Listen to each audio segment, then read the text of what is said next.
इसमें active passive पिछले 10 सालों के बता रहे हैं जो बोर्ड में आ चुके हैं, क्लास 10th और 12th के लिए भी इम्पोर्टेंट है। तो इससे पहले आपको एक्टिव पैसिव के रूल्स पता होना चाहिए। सबसे मेन एक्टिव पैसिव का रूल क्या है कि भाई सब्जेक्ट को ऑब्जेक्ट बनाना है और ऑब्जेक्ट को सब्जेक्ट, यानी कि जो सबसे लास्ट में लिखा है उसको सबसे पहले लिखना है और जो सबसे पहले उसको सबसे लास्ट में। उसके बाद ये रूल्स हैं। अगर वर्ब की फर्स्ट फॉर्म देखेंगे तो इज़ एम आर में से एक चीज़ लिखेंगे, वर्ब की थर्ड फॉर्म बाई हमेशा लगेगा, ठीक है। पैसिव वाइज में हमेशा वर्ब की थर्ड फॉर्म और बाई लगता है, कुछ केस में टू और विद भी लग सकता है, ठीक है। और इज़ एम आर अगर लिखा देखेंगे पहले से, इज़ एम आर वर्ब की I N G form continuous tense होगा प्रेजेंट का, तो इज़ एम आर इसमें भी इज़ एम आर लगेगा, बस इसमें बीइंग जुड़ जाएगा, B E I N G, verb की third form by. Has have had में से कुछ होगा तो हैज़ हैव हैड ही लगेगा, इसमें बी डबल ई एन बिन लग जाएगा, ठीक है, वर्ब की थर्ड फॉर्म बाय। वर्ब की सेकंड फॉर्म देखेंगे सिंपल पास्ट तो वॉज या वर लगेगा, इनमें से एक चीज़, वर्ब की third form by. Was verb पहले से लिखा होगा, पास्ट कंटिन्यूस होगा तो वॉज वर लिखेंगे और बीइंग लगेंगे, यानी ये दोनों सेम है। विल शैल होगा तो विल शैल बी हो जाएगा, वर्ब की थर्ड फॉर्म बाय। अच्छा, विल का वुड जो होता है वो डायरेक्ट से इनडायरेक्ट करते हैं तब होता है, डायरेक्ट से इनडायरेक्ट में वर्ब की फर्स्ट फॉर्म को वर्ब की सेकंड फॉर्म करते हैं, लेकिन एक्टिव से पैसिव में इज एम आर हो जाता है, ठीक है। इज एम आर को वॉज वर करते हैं डायरेक्ट से इनडायरेक्ट में, इसमें इज एम आर का इज एम आर ही रहता है, बीइंग लग जाता है, ठीक। हैज़ हैव को उसमें हैड कर देते हैं, इसमें हैज़ हैव का हैज़ हैव ही रहता है, हैड का हैड ही रहता है, बस बीन लग जाता है, ओके।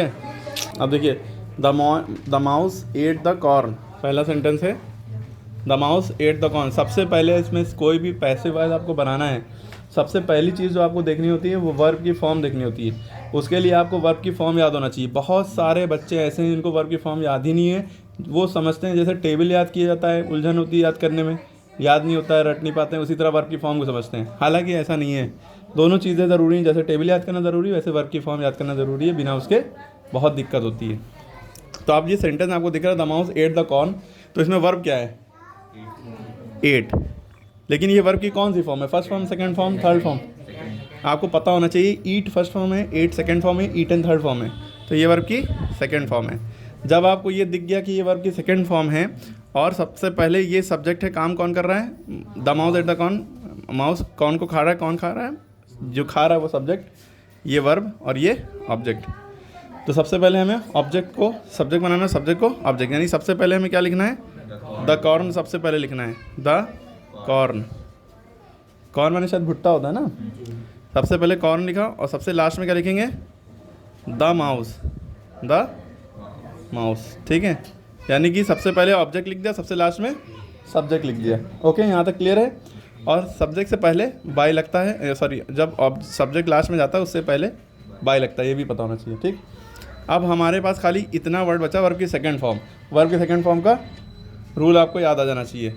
अब वर्ब की सेकंड फॉर्म का रूल क्या है, वर्ब की सेकंड फॉर्म का रूल है, सेकंड फॉर्म होगी तो वॉज या वर्ब में से एक चीज़ लगेगी, वर्ब की थर्ड फॉर्म और बाय, ठीक है।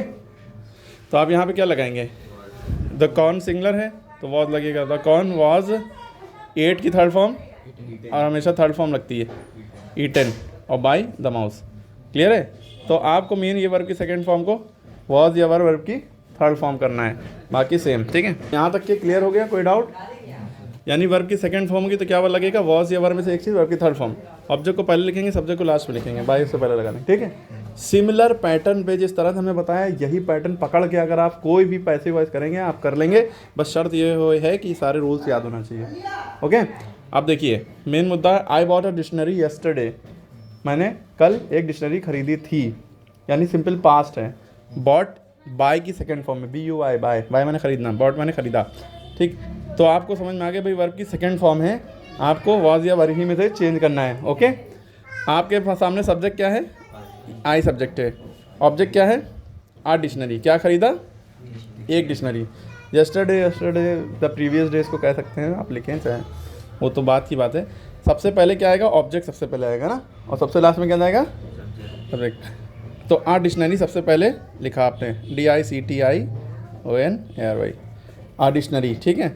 और सबसे लास्ट में आई, आई जो है सबसे लास्ट में जब जाता है ऑब्जेक्ट बनता है तो आई को मी बना देते हैं, क्या बना देते हैं, मी, ठीक है। आई को क्या बना देते हैं, ठीक है, आ डिक्शनरी, ये मी, और ऑब्जेक्ट से पहले क्या लगेगा, बाय। यस्टरडे का हो जाता है the previous day, the previous day, और यस्टरडे भी लिख सकते हैं, इतना वो ज़रूरी नहीं, लेकिन द प्रीवियस डे लिख देंगे तो द लास्ट डे भी लिख सकते हैं, टुडे का दैट डे, टुमारो का द नेक्स्ट डे, ठीक है, द फॉलोइंग डे भी लिख सकते हैं टुडे का। अब आपने देखा डिक्शनरी, सबसे पहले आपने ये लिखा, सबसे लास्ट में आई का मी हो गया, उससे पहले बाय लगता है, यस्टरडे का यस्टरडे, खाली क्या बचा आपका मेन बॉट। तो इसको आपको कैसे चेंज करना है, वर्ब की सेकंड फॉर्म है तो आप क्या लगाएंगे, वॉज या वर में से एक चीज़ लगाएंगे और इसकी थर्ड फॉर्म। तो डिक्शनरी सिंगलर है तो वॉज लगेगा, अगर प्लूरल होता है ये चीज़ तो वर लगता है। डिक्शनरी वॉज, एक डिक्शनरी वॉज, बॉट की थर्ड फॉर्म बॉट ही रहती है, bought by me the previous day. Okay, clear हो गई बात। अब अगला सेंटेंस क्या है, Sheela is writing an application for leave, Sheela छुट्टी के लिए एक एप्लीकेशन लिख रही है।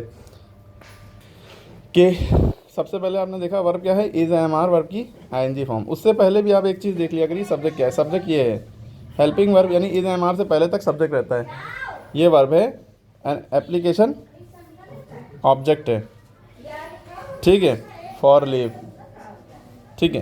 तो she is writing an application for leave, वो एप्लीकेशन लिख रही है लीव के लिए।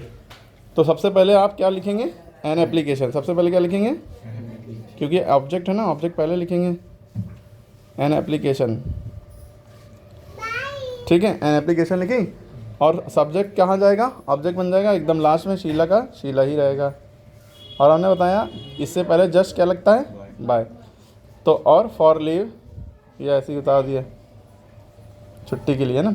अब मुद्दा ये इज़ एम आर लगा होगा वर्ब की एनजी फॉर्म, देखिए इज़ एम आर लगा होगा तो इज़ एम आर का इज़ एम आर ही होगा, बीइंग लग जाएगा, ठीक है। तो आपने क्या किया भाई, इज़ एम आर है, इज़ राइटिंग है तो इज़ राइटिंग ही रहा, एन एप्लीकेशन भी सिंगलर है तो इसलिए इज़ लगा, ये प्लूरल होता तो आर लगता, यहाँ पे आई होता तो यहाँ पे एम लग जाता। तो इज़ बीइंग क्या होगा, खाली बीइंग।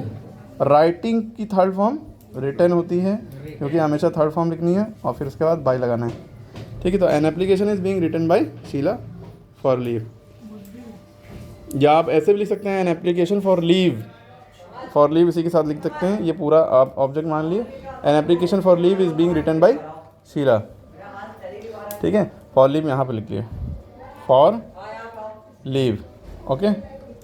उसके बाद अगला सेंटेंस है, दे रेफ्यूज्ड हिम हिज एडमिशन, ये थोड़ा सा कन्फ्यूजन है, कन्फ्यूजिंग लगता है बच्चों को। दे रेफ्यूज्ड हिम हिज एडमिशन, उन्होंने उसका एडमिशन लेने से मना कर दिया, ठीक है। तो इसमें सब्जेक्ट क्या है, अब इसमें दो तरह से आप कर सकते हैं भाई, ये सब्जेक्ट है, ये वर्ब है, वो भी सेकंड फॉर्म, हिम और हिज एडमिशन ये दोनों ऑब्जेक्ट हैं, ठीक है। ये इनडायरेक्ट ऑब्जेक्ट है, ये डायरेक्ट ऑब्जेक्ट है। इनडायरेक्ट ऑब्जेक्ट जानदार चीज़ को कहते हैं, डायरेक्ट ऑब्जेक्ट बेजान चीज़ को कहते हैं। आप किसी को भी उठा के कर सकते हैं। तो हिज एडमिशन से आप शुरू कर सकते हैं, ये ऑब्जेक्ट है ना, ये सब्जेक्ट है, तो his admission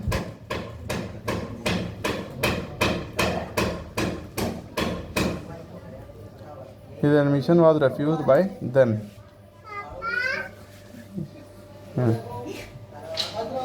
he was refused, तो his admission वर्ब की सेकंड फॉर्म होगी तो क्या लगेगा, was या verb, his admission was refused by they का them, ठीक है, they का them हो जाता है, his admission was refused by them, okay.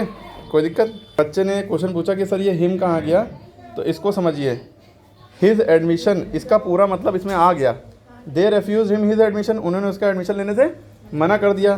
तो हम इनडायरेक्ट और डायरेक्ट ऑब्जेक्ट को उठा रहे हैं कि his admission was refused by them. आप ये भी कर सकते हैं, अगर आप डायरेक्ट, ये जो इनडायरेक्ट ऑब्जेक्ट है हिम, हिम यानी लिविंग थिंग, तो हिम का अगर आप हिम का अगर आप इसको ऑब्जेक्ट बनाएंगे और इसको पहले लिखेंगे तो इसका आप ये भी लिख सकते हैं, हिम का जब सब्जेक्ट बनाएंगे तो ही हो जाएगा, हिम का जब सब्जेक्ट बनाएंगे ही हो जाएगा। He was refused, he was refused for his admission, for his admission by them. आप इसका ऐसे भी बना सकते हैं, और ऊपर वाले केस में हिम लगाना कहीं ज़रूरी नहीं है, ओके। और याला, चाहे आप ये लिखिए और लगा दिया, चाहे आप याला सेंटेंस लिखिए, चाहे आप याला सेंटेंस, दोनों लिख सकते हैं। He was refuge for his admission by them.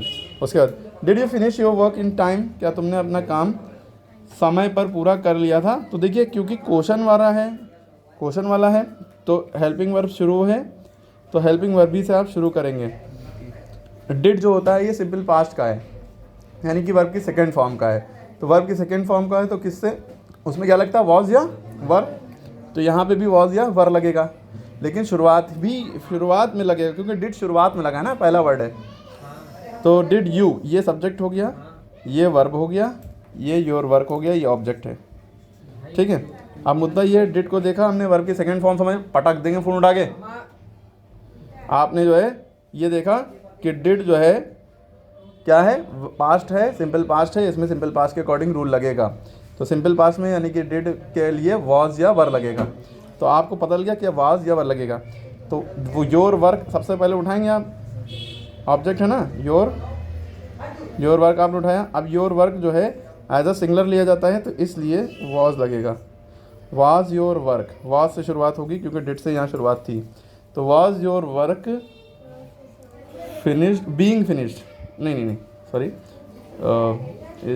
Work की सेकंड फॉर्म को बहुत बार होता है। Was your work finished by you in time, finished. अब यहाँ पे देखिए फिनिश में ईडी लग जाएगा, वर्ब की थर्ड फॉर्म। अच्छा, डिड के साथ वर्ब की फर्स्ट फॉर्म लगती है इसलिए लगाया इन्होंने, लेकिन डिड तो सेकंड फॉर्म है ना डू की, ऐसे समझ सकते हैं, पास्ट में है ना। तो was your work finished by you in time. ठीक है, क्लियर हो गई बात, पूरा ये समझ में आ गया। इसी बिहाफ पे हमने ये वाला सेंटेंस दिया है, ये भी आया बोर्ड में। Akbar defeated Hemu in battle of Panipat. ये खुद से ट्राई करिए भाई, सेकंड फॉर्म है ये। ठीक है, कभी कभी बच्चों को सेकंड फॉर्म थर्ड फॉर्म में कन्फ्यूजन होती है, क्योंकि बहुत सी second form third form same होती है। जैसे ये डिफीटेड वर्ब की सेकंड फॉर्म भी थर्ड फॉर्म भी है, कैसे समझेंगे कि सेकंड फॉर्म है थर्ड फॉर्म है। तो इससे पहले अगर हैज़ हैव हैड या विल हैव लगा है तो ये थर्ड फॉर्म है। अगर इससे पहले has have had will have कुछ नहीं लगा है, डायरेक्ट सब्जेक्ट है, तो ये सेकंड फॉर्म मानी जाएगी। ओके, ये ट्रिक होती है। करिए, सेकंड फॉर्म का रूल पता ही है क्या है। ठीक है, बहुत बार लगता है वर्ब की थर्ड फॉर्म बाय। देख लिए, अकबर, अगर इतना टाइम दिया था नहीं कर पाए तो देखिए, Akbar defeated Hemu in battle of Panipat. Akbar ने हेमू को हराया पानीपत के बैटल में।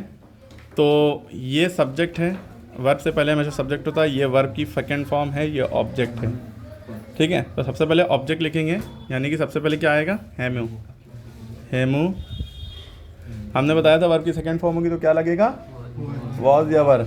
तो हेमू सिंगुलर है तो इसलिए वॉज लगा, हेमू वॉज। फिर डिफीटेड का डिफीटेड ही रहा, Hemu was defeated by subject Akbar, बाकी in the battle of Panipat ऐसे उतार दिया। ठीक है, अगला क्वेश्चन है, अब देखिए, she gave me a glass of water, कोई बता पाएगा, she gave me a glass of water, कोई बता पाएगा भाई। सबसे पहले सब्जेक्ट ढूंढिए, सब्जेक्ट क्या है, ये। वर्ब क्या है, वर्ब की सेकंड फॉर्म है। मी भी ऑब्जेक्ट है, ये इनडायरेक्ट ऑब्जेक्ट है, जानदार। अ ग्लास ऑफ वाटर, ये डायरेक्ट ऑब्जेक्ट है। यानी कि इसको दो तरह से बना सकते हैं ना, एक बार डायरेक्ट ऑब्जेक्ट उठा के, एक बार इनडायरेक्ट ऑब्जेक्ट उठा के। अ ग्लास ऑफ वाटर से अगर आप करेंगे, शी, उसने मुझे एक पानी गिलास दिया, तो एक पानी गिलास मुझे उसके द्वारा दिया गया। तो अ ग्लास ऑफ वाटर कैसे शुरुआत करेंगे, ये समझने वाला है। अ ग्लास ऑफ वाटर, ये पूरा आपने ये उतार दिया, ऑब्जेक्ट को सब्जेक्ट बना दिया। और ये सब्जेक्ट जो है क्या बनता है, ऑब्जेक्ट, ये सबसे लास्ट में आता है। शी का लास्ट में बनेगा हर। ठीक है, उससे पहले बाय लगेगा। ठीक है, अ ग्लास ऑफ वाटर, और ये वर्ब की सेकंड फॉर्म हमने देखी, तो वर्ब की सेकंड फॉर्म को देख के वॉज लगता है, वॉज या वर्ब, तो इसके साथ वॉज लगेगा क्योंकि एक ग्लास ऑफ वाटर है। तो a glass of water was, gave की third form given, first form give होती है, given to me, to me. अब ये मी भी तो है, इससे पहले टू मी लगेगा। ठीक है, और इसका दूसरा तरीका करने का देखिए, इसको दूसरे तरीके से आप कैसे कर सकते हैं, आप मी को उठाइए। अच्छा, मी जब सब्जेक्ट बनाएंगे, ये ऑब्जेक्ट है, ठीक है, वर्ब के बाद जो भी बचता है वो ऑब्जेक्ट होता है, कुछ चीज़ों को छोड़कर। तो मी जो है ये जब सब्जेक्ट बनेगा तो आई बन जाएगा। उसने मुझे एक ग्लास ऑफ वाटर दिया, ठीक है, मुझको उसके द्वारा एक ग्लास ऑफ वाटर दिया गया। ठीक है, तो आई, फिर आई है सब्जेक्ट, मतलब ऑब्जेक्ट सब्जेक्ट बन गया। शी जो है ऑब्जेक्ट है, ये लास्ट में जाएगा, शी का हर बन जाएगा, उससे पहले बाय लगेगा। ठीक है, गेव वर्ब की सेकंड फॉर्म है, तो वॉज या वर लगेगा, आई के साथ लगता है वॉज। आई वॉज वर्ब की थर्ड फॉर्म, गेव की गिवन। आई वॉज गिवन, क्या दिया गया मुझे, अ glass of water, a glass of water bye हर। ठीक है, ये हो गया। इसमें टू मी लिखना पड़ा था, टू मी का यहाँ पे आई हो गया। ठीक है। ये अनसॉल्व के सारे क्वेश्चन हैं, जो पूरी अनसॉल्व में जितने भी क्वेश्चन हैं सब एक एक क्वेश्चन आता है एक्टिव पैसिव का, वही दिए गए हैं। हाँ, इसका बताइए। He has answered all the question, उसने सभी सवालों के जवाब दे दिए हैं। बताइए क्या होगा इसमें। भाई सब्जेक्ट क्या है, ही का ये सब्जेक्ट है, और ऑब्जेक्ट क्या है भाई, ये वर्ब हैज़ आंसर्ड, ये वर्ब है, प्रेजेंट परफेक्ट का है, ऑल द क्वेश्चंस, ठीक है, ये ऑब्जेक्ट है। तो ऑब्जेक्ट क्या रहेगा सबसे पहले ऑल द क्वेश्चंस, ठीक है, ठीक है। और ये ही का लास्ट में एम हो जाएगा, उससे पहले बाय लगेगा। ऑल द क्वेश्चंस, यह सब्जेक्ट बन गया, और ही का हिम सब्जेक्ट का ऑब्जेक्ट बन गया, ठीक है, उससे पहले बाय लगता है, ठीक है। मेन मुद्दा क्या बचा बस, हैज़ आंसर्ड। तो हमने बताया था हैज़ या हैव जब होगा तो ये देखिए हैज़ या हैव में से कुछ होगा, तो हैज़ या हैव उसके बाद बीन लग जाएगा, तो ठीक है। ऑल द क्वेश्चन, अब क्वेश्चन में देखिए एस लगा है, क्या लगा है, क्वेश्चंस, बहुत सारे क्वेश्चन है, शॉर्ट में लिखा है ना, पूरा लिखना चाहिए, QUSTI क्वेश्चन में देखिए एस लगा है, बहुत सारे क्वेश्चन। तो ये प्लूरल हो गया, प्लूरल के साथ लगता है हैव, तो हैज़ हैव होगा तो हैज़ या हैव में से ही लगेगा। हैड का अपना है, हैड के साथ हैड ही लगेगा, ठीक है। तो ऑल द क्वेश्चंस हैव, फिर इसमें बिन लगता है, BWN बिन। आंसर्ड का आंसर्ड ही रहेगा, वर्ब की थर्ड फॉर्म है, तो वो भी वर्ब की थर्ड फॉर्म, ये भी वर्ब की third form, have been answered by him, ठीक है। क्लियर हो गई बात, नोट कर लिए। Doctor Ranjana teachers us science, ये भी आया हुआ है बोर्ड में। तो इसमें सबसे पहले सब्जेक्ट क्या है, डॉक्टर रंजना, ठीक। वर्ब टीचर्स है, ये वर्ब की फर्स्ट फॉर्म है क्योंकि टीचर्स पढ़ाती है। अस ये भी ऑब्जेक्ट है, ये इनडायरेक्ट ऑब्जेक्ट है, और साइंस डायरेक्ट ऑब्जेक्ट है। ये जानदार होता है इनडायरेक्ट, और ये बेजान होता है। आप इसको दो तरह से बना सकते हैं जब इस तरह के सेंटेंस आए, चाहे आप इनडायरेक्ट ऑब्जेक्ट को सबसे पहले लिखें या डायरेक्ट ऑब्जेक्ट को। तो आप पहले किससे करना चाहेंगे, आप खुद बताइए क्या होगा इसका। अस साइंस टीचर, वाह भैया वाह। अस जब शुरू में जाएगा तो वी बन जाएगा, वी का अस होता है, ठीक है। चलिए अस से बनाते हैं, जैसे मान लीजिए इनडायरेक्ट ऑब्जेक्ट, तो अस का सबसे पहले लिखेंगे, ऑब्जेक्ट सब्जेक्ट बनता है ना, तो वी, और डॉक्टर रंजना ऑब्जेक्ट सब्जेक्ट है, ये ऑब्जेक्ट बन जाएगा, ये लास्ट में चला जाएगा डॉक्टर रंजना, ठीक है। इससे पहले क्या लगेगा, बाय, ठीक है। अब तो टीचर्स वर्ब की फर्स्ट फॉर्म है, वर्ब की फर्स्ट फॉर्म होती है तो इज एम आर लगता है ना, ये देखिए रूल, वर्ब की फर्स्ट फॉर्म में इज एम आर में से एक चीज़ लगती है, ठीक है। तो वी के साथ क्या लगता है, are, we are taught. Teach की थर्ड फॉर्म क्या होती है, टॉट। वर्ब की थर्ड फॉर्म नहीं आती तो भी दिक्कत है, तो we are taught, we are taught हो गया। फिर उसके बाद साइंस की, मुझे क्या पढ़ाया जाता है हमें, science, we are taught science by doctor Ranjana. और इसको दूसरे तरीके से आप कैसे कर सकते हैं, आप इसको उठाइए साइंस को, डायरेक्ट ऑब्जेक्ट को, तो आप सबसे पहले लिखेंगे साइंस, ये सब्जेक्ट हो गया, और ये ऑब्जेक्ट, ये सब्जेक्ट था वो लास्ट में चला जाएगा, डॉक्टर रंजना, डॉक्टर रंजना। इसके बाद इससे पहले क्या लगेगा, बाय, ठीक है। तो साइंस, अब साइंस सिंगुलर है ना, तो वर्ब की फर्स्ट फॉर्म देख के हम साइंस, पता है कि वर्ब की फर्स्ट फॉर्म के साथ क्या लगता है, इज एम आर, तो साइंस सिंगुलर तो इसलिए इज लगेगा, तो साइंस इज। फिर इसका टीच की third form taught, science is taught to us, ये लगाना पड़ेगा, अस से पहले टू अपनी तरफ से आएगा, बाई डॉक्टर रंजना, ठीक है। तो इन दोनों में से जो आपको सही लगे वो आप कर लीजिए। यहाँ पे गैप हो गया है, यहाँ पे बाई है, ठीक है, ओके, समझ में आ गया। बस ये सेंटेंस है, ये भी बोर्ड में आया है, do this work at once. इसका आप लोग कैसे करते हैं, इसमें सब्जेक्ट क्या है बताइए, ऑब्जेक्ट क्या है,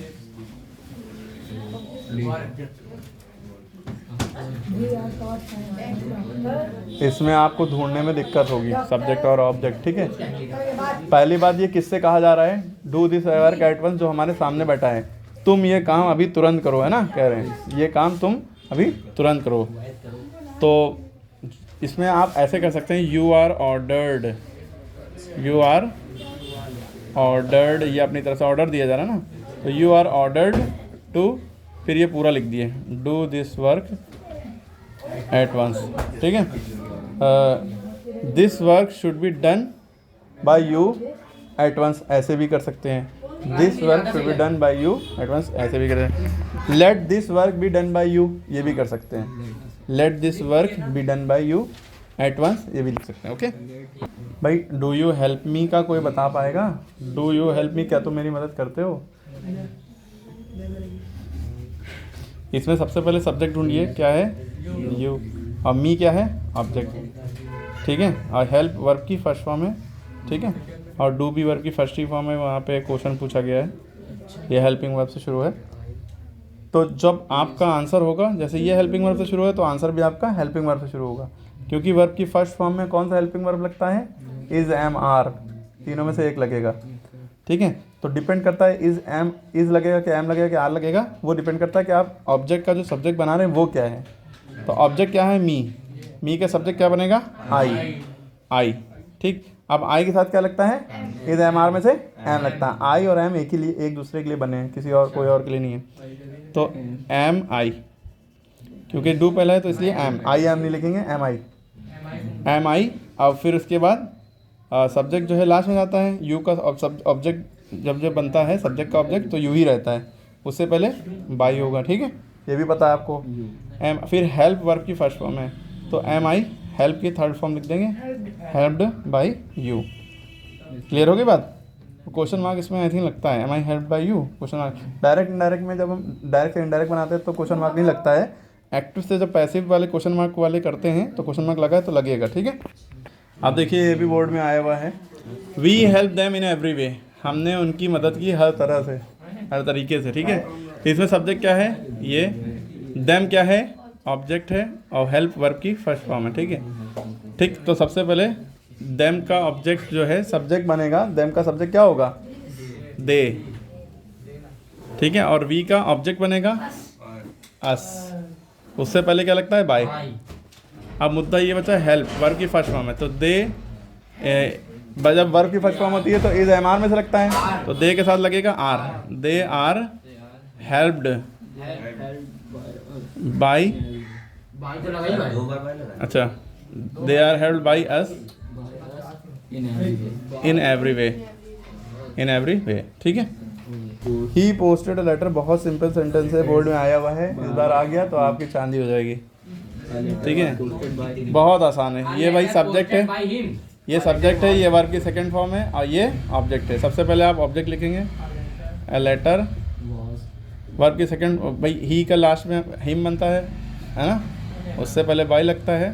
अब बचा पोस्टेड, वर्ब की सेकंड फॉर्म, तो इसका वाज या वर्ब की थर्ड फॉर्म करते हैं ना। अ लेटर सिंगुलर है तो वाज, पोस्टेड, पोस्ट का posted by him.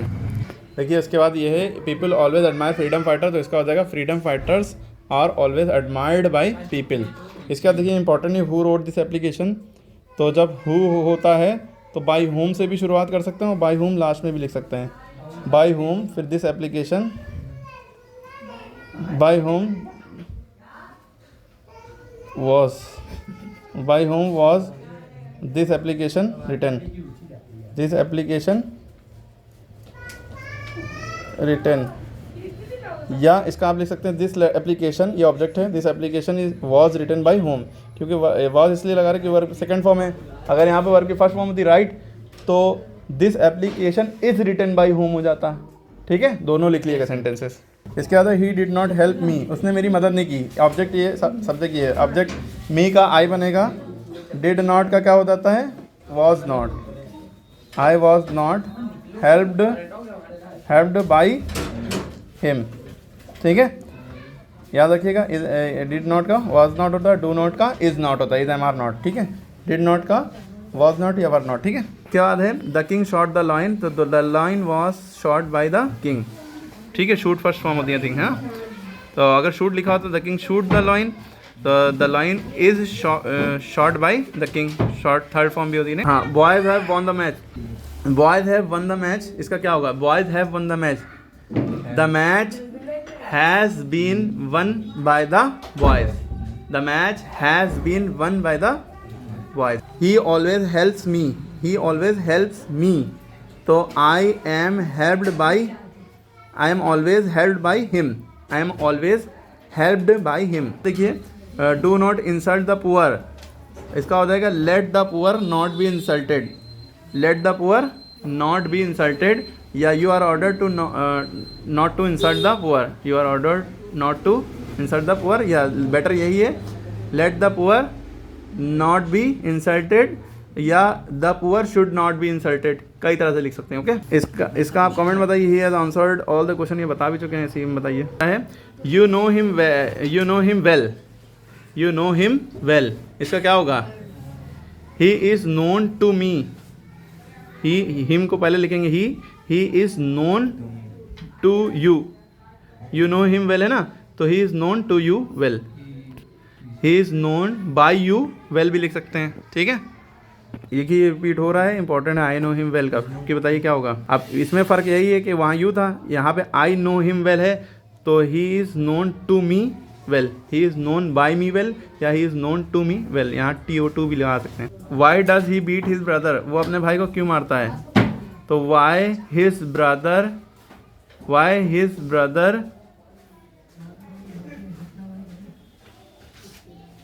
is beaten, why is his brother beaten by him, why is his brother beaten by him। ठीक, उसके बाद will you not attend the class, will the class not be attended by you, will you not attend the class का होगा, will से शुरुआत है तो will ही से रहेगी, क्योंकि will shall ही होता है, be लग जाता है बस, तो will the class not be attended by you। ठीक है, अब इसका आप कमेंट बताइए। The king did not kill the tiger, the king did not kill the tiger, the king does not kill the tiger, the king was not killing the tiger, the king has not kill the tiger, इन सब का बताइए। इसका बताइए he always helps the poor, he always helps the poor.